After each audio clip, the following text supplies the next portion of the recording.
Hey guys, so we're going to start with going over the homework from last night. So on page 402, number 1, part A says, what's the probability that a Japanese M&M survey respondent selected at random preferred either pink or teal? So the first thing is that they tell us that the probability of picking pink is 48% or 0.48. They tell us the probability of picking teal is 36% or 0.36. And then the probability of picking purple is 16% or 0.16. So what they want to know is what's the probability that a person picked pink or teal? So the probability of pink or teal, remember that or represents a union. And whenever we have either or union, that means we're going to add the probabilities together. So the probability of pink is 0.48 plus the probability of teal is 0.36. So the probability that somebody picked pink or teal is 0.84 or 84%. If we pick two respondents at random, what's the probability that they both selected purple? So essentially, I pick a person, they pick purple, and I pick another person and they also pick purple. So I want to know what's the probability of purple and purple, which is an intersection. So the probability of purple intersect the probability of purple. And whenever we have and or an intersection, that means we are multiplying the probabilities. So the probability of purple is 0.16. So 0.16 times 0.16 is 0.026. Then they say, if we pick 3 respondents at random, what's the probability that at least one of them preferred purple? Remember that whenever we said, when we said that we're trying to find when something happened at least once, we could also find the complement of that. And the complement would be that if nobody picked purple, okay? So if I want to find what the complement would be, it would be 1 minus the probability of purple. So 1 minus 0.16, which is 0.48. So the probability of nobody picking purple is 0.84, okay? So the probability of at least one person picking purple is the same thing as 1 minus the probability that nobody picks purple. But we're picking 3 people. So 1 minus 0.84 times 0.84 times 0.84 means that the probability is 0.407.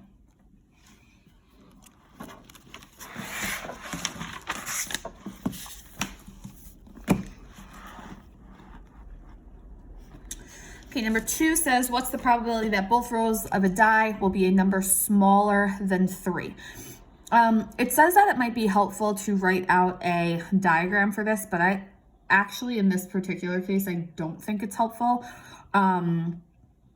It's actually a much more complicated diagram than the one that we did with the coin toss for classwork yesterday. If you're interested to see what the diagram looks like, of course, you can send me an email and I'll send it to you. But I personally don't think that it's helpful. Anyways, so essentially what they're saying is you're rolling 2 dice, and what's the probability that both times you roll the dice, the number that you roll is going to be smaller than 3. So essentially, what's the probability of smaller than 3 and the probability of smaller than 3? Well, the probability that I roll a number smaller than 3 is going to be 2 out of 6. The only numbers on a dice that are smaller than 3 are 1 and 2, which is 2 possibilities out of a total of 6 possibilities. So I'd have 2 over 6 times 2 over 6, which is 4 over 36, which simplifies to 1/9.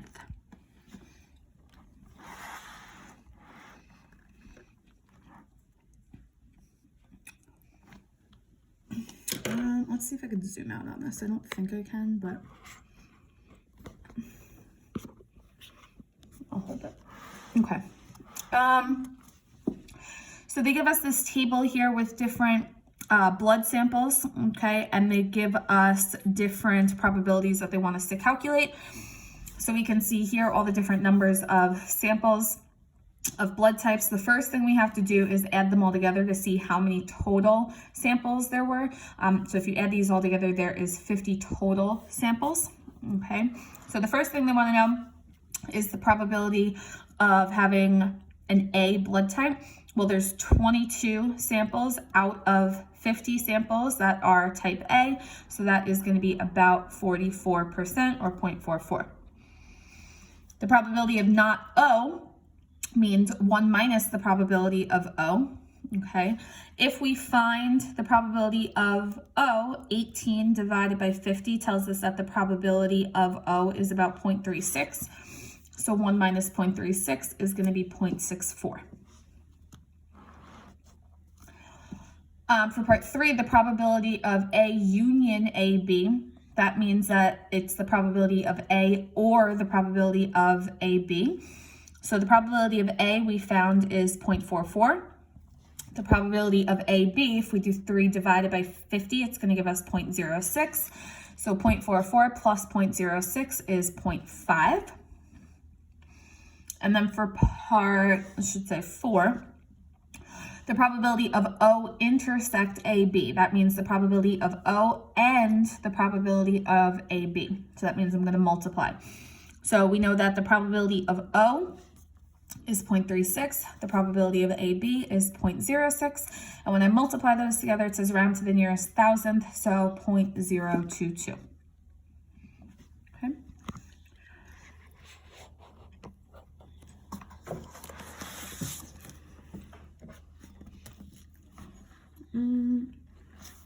Actually, just gonna start by having you guys copy these.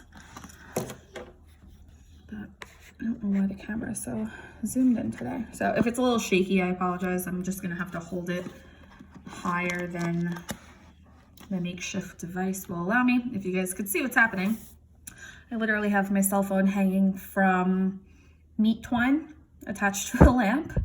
So I have to do a little DIY. And yeah, like I said, I don't know why it's so zoomed in today. So if the camera is a little shaky, it's because I'm holding it so you can see all this. But today we're going to be talking about Venn diagrams. So a Venn diagram is a visual representation of probability. Okay. So on a Venn diagram, what does the rectangle represent? The rectangle represents the sample space. Okay. So every single possibility that could happen when it comes to your probabilities. What does the circle represent? The circle represents an event. Okay, so for example, we could say, what's the probability of rain? Okay, and then what does the space outside the circle represent? The space outside the circle represents the complement of the event. In this particular example, the example would be the probability of not rain. Okay, so in a Venn diagram, whatever's in our circle represents the probability of some event, and then whatever's on the outside of that circle represents the probability of not that event or the complement. If we have two circles, the two circles represent two events in the same sample space. So for example, the probability of rain and the probability of snow. And what is true about these two events? Well, what would be true is that these events are disjoint. And what that means is that there's no overlap of their circles. And that's because the two events cannot occur at the same time. So it can't be both raining and snowing at the same time. You may be thinking, yes, it can. I've seen it. But let's just say for probability's sake, it can. Okay. And then again, on the outside would be the probability of not rain or snow.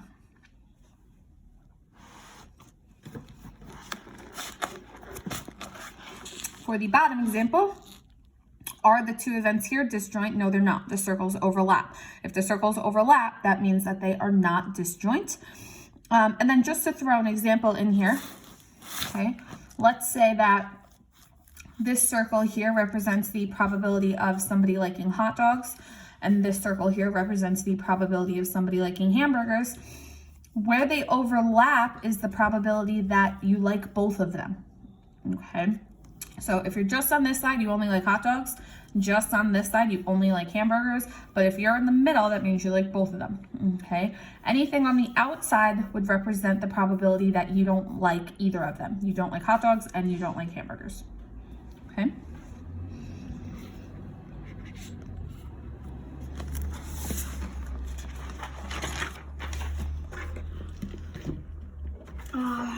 Okay.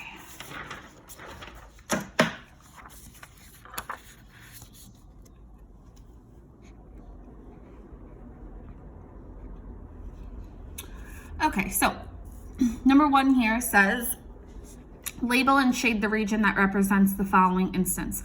So number 1 says, an online bookstore offers a large selection of books. Some of the books are works of fiction and some are not.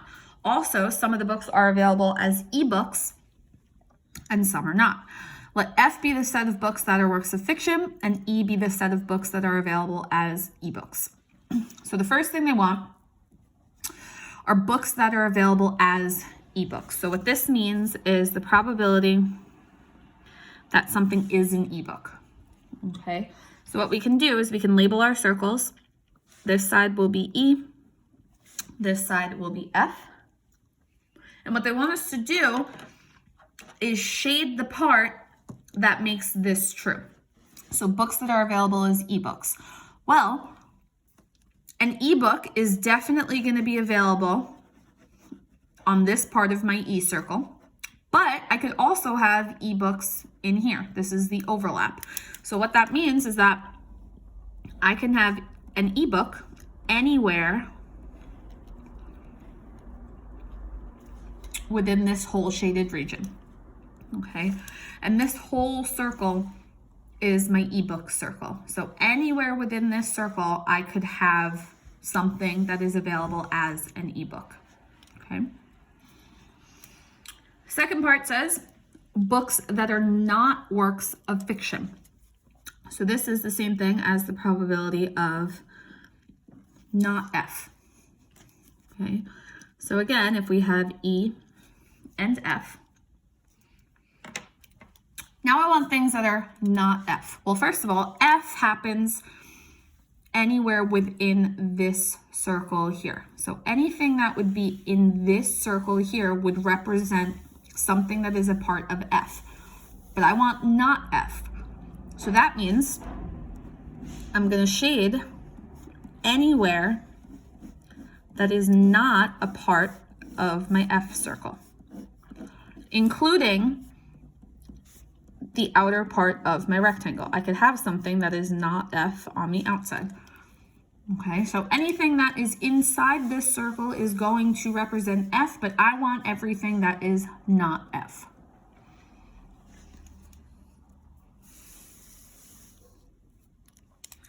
Next is books that are available as works of fiction and as ebooks. So this is the probability of E and F. So if this is E and this is F, the only place that both of them are available is in their overlap.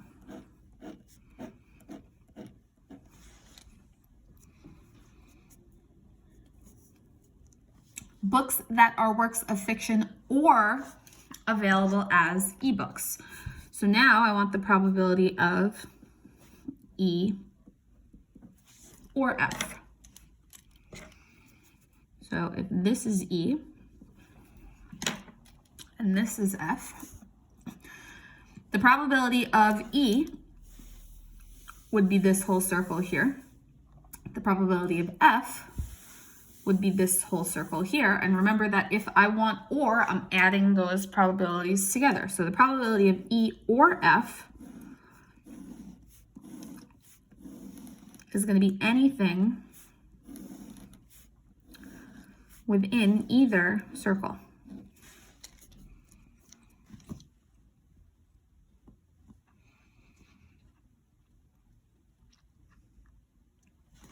Okay.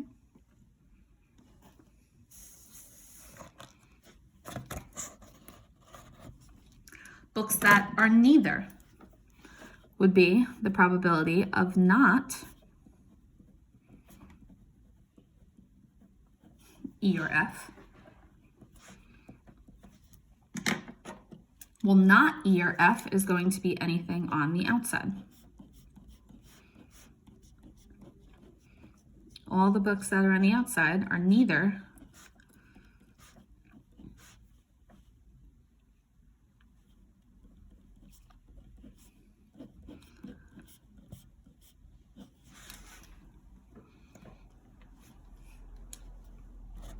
And then finally, books that are works of fiction and not available as ebooks. So this is the probability of F and not E.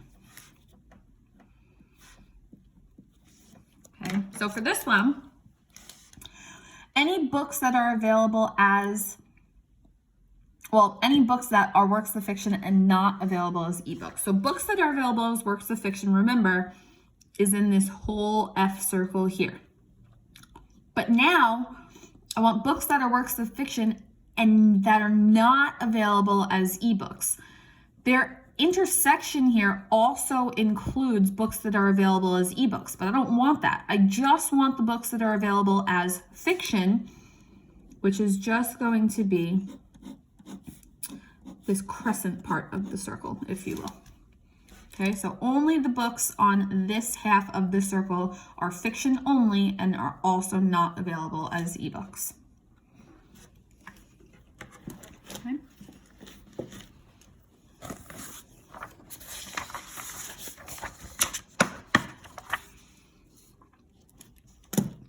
Number 2, think again about the online bookstore introduced in exercise 1, and suppose that 62% of the books are works of fiction, 47% are available as ebooks, and 14% are available as ebooks but are not works of fiction.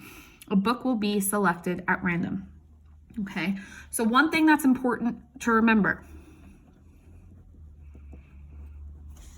is that the sum of all the probabilities in the sample space is 1. So the sum of all probabilities in a sample space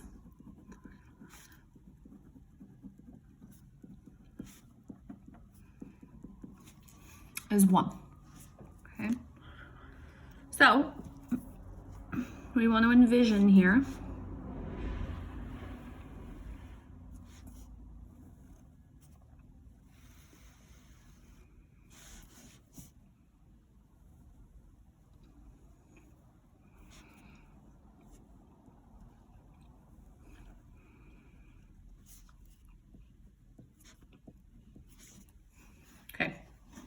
So we want to create a Venn diagram to determine the probabilities. So they say 62% of the books are works of fiction. So what that means is that in this whole circle here, we have 62%. Okay, so 62% is works of fiction, but that's not going to help us right now.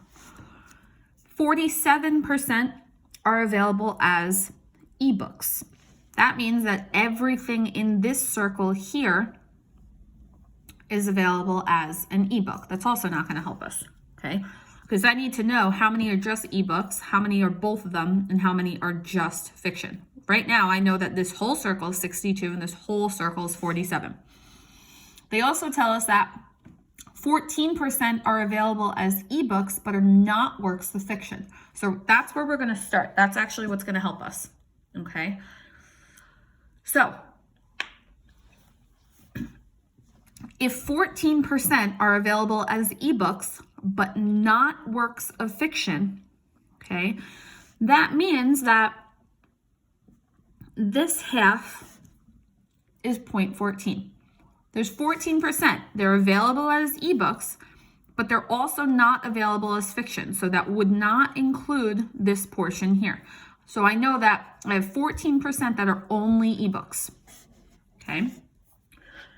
Knowing that is going to help me determine what goes in here. If I know that there's a total of 47% that are available as ebooks, but I know that 14 of that percent is just ebooks, to find the probability of E and F, I can do 0.47 minus 0.14.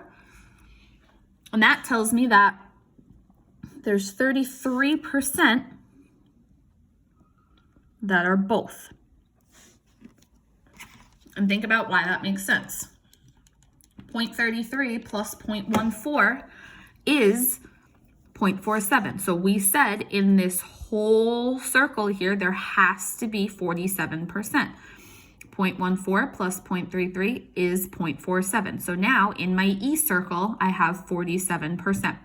Okay.